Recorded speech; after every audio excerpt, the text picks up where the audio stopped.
Entendez? Oui, merci Madame la Présidente. Monsieur le directeur et délégué interministériel à la jeunesse, Jean-Benoît Dujol, alors avec une crise et un impact de la crise sanitaire sur la vie associative qui dure aujourd'hui et qui s'installe dans la durée, finalement, nous avons l'occasion de pouvoir vous auditionner très régulièrement. Ça a été le cas au moment du groupe de travail sur l'impact de la crise sanitaire lors du premier confinement en avril, à l'occasion des travaux menés dans le cadre de la Commission des affaires culturelles. Puis cet été, au mois de juillet, avec la mission sur la concrétisation des lois et la mission que nous menons avec un certain nombre d'autres collègues sur le soutien aux petites associations. Et puis, plus récemment, à l'occasion du projet de loi de finances 2021, notamment avec les auditions de notre collègue Michel Larive, qui était le rapporteur pour avis des crédits de la jeunesse et de la vie associative dont vous avez la responsabilité. Nous avons encore une nouvelle occasion aujourd'hui. Ça veut dire quoi? Ça veut dire que, en fait, et notamment à travers cette commission d'enquête, qui concerne plus spécifiquement la jeunesse et les enfants, on voit que nous avons aujourd'hui une crise du monde associatif qui s'installe dans la durée et qui aura des conséquences durables. Et le risque aujourd'hui des pouvoirs publics, c'est quelque part de sous-estimer. Je ne dis pas que c'est le cas aujourd'hui, mais ça peut être le risque de sous-estimer effectivement l'impact d'une coupure sans précédent dans l'histoire du pays. Quand on est à plus de 8 mois de coupure de la vie associative, je mets entre parenthèses bien évidemment ce qui s'est passé cet été et à la rentrée avec les forums associatifs qui ont pu se tenir, tant bien que mal, mais un deuxième coup d'arrêt quand même aujourd'hui qui a lieu avec le second confinement. Nous voyons que nous avons une reprise des activités associatives extrêmement chaotique. Comme l'a dit tout à l'heure Marie-Georges Buffet, nous avons dans le tissu associatif de notre pays 85% des associations qui ne sont pas des associations employeuses et donc qui ne reposent que sur l'investissement de leurs bénévoles. Ceux-là n'ont pas eu droit aux aides de droit commun du Fonds de solidarité gouvernementale ou de l'activité partielle, comme vous le savez.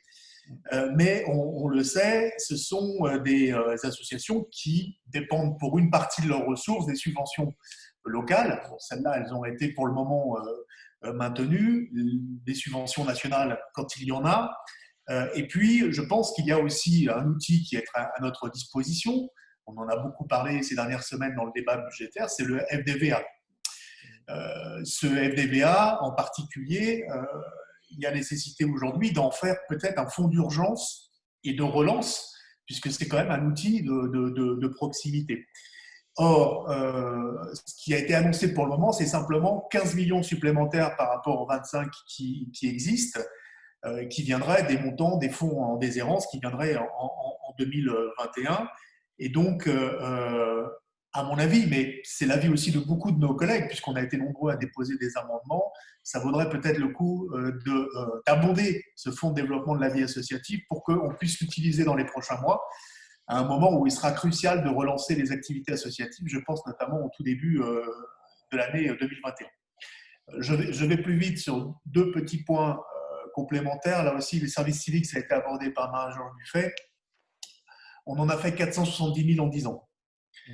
Là, on nous propose d'en faire 100 000 très vite. Je suis à fond pour, hein.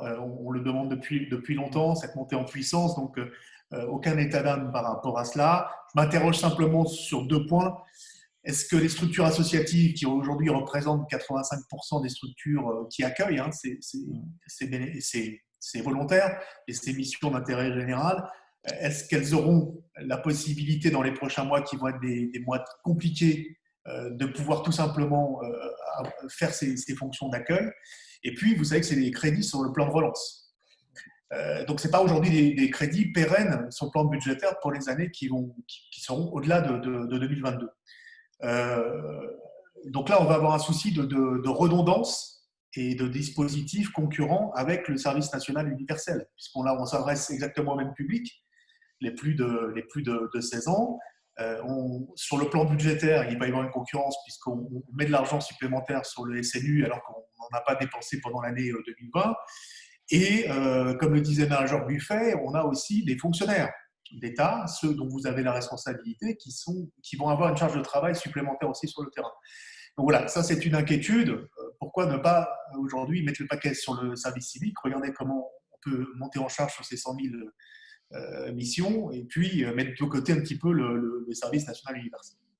Le compte engagement citoyen, parce qu'on parlait tout à l'heure de la valorisation du bénévolat, on voit qu'on a des difficultés d'application réglementaire. Vous l'aviez évoqué lors de vos précédentes auditions. Est-ce qu'il sera effectif là, dans les prochaines semaines? C'est important, hein, puisque ça permettrait à 260 000 aujourd'hui bénévoles de pouvoir avoir leur engagement valorisé, reconnu à travers des heures de formation.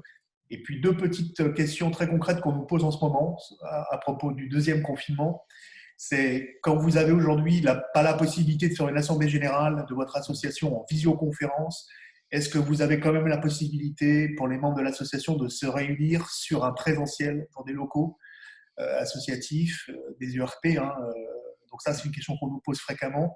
Et deuxièmement, vous savez, les membres de bureaux associatifs, est-ce qu'ils ont la possibilité pour aller faire des actes administratifs, de se rendre dans les locaux associatifs aujourd'hui et avec quel motif de dérogation?